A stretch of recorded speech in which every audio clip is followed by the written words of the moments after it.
Apocalipse diz que o espírito de profecia é o testemunho de Jesus.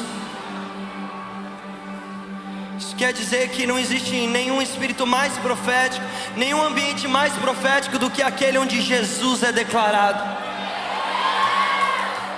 E Filipenses diz que ele, mesmo sendo Deus, ele não usurpou o lugar de Deus, mas ele se fez homem, ele foi humilde, obediente, fiel até a morte, e morte de cruz. E por isso o Pai lhe deu um nome que está acima de todo outro nome.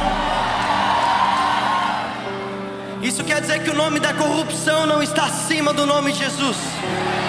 Isso quer dizer que o nome do câncer não está acima do nome de Jesus. O nome da depressão não está acima do nome de Jesus.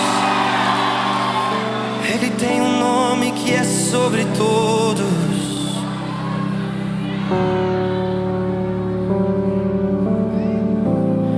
E o Pai o exaltou, seu nome colocou acima de todo poder. No nome de Jesus, cadeias vão cair, pois toda autoridade tem.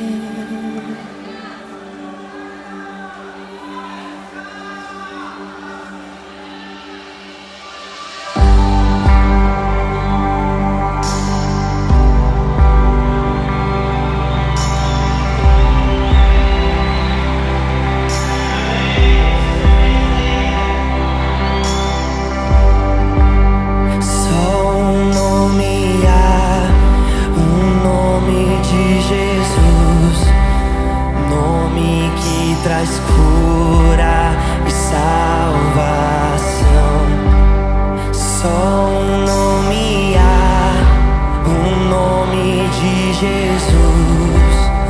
Todas as nações vão declarar que o Pai o exaltou, seu nome colocou acima de todo poder.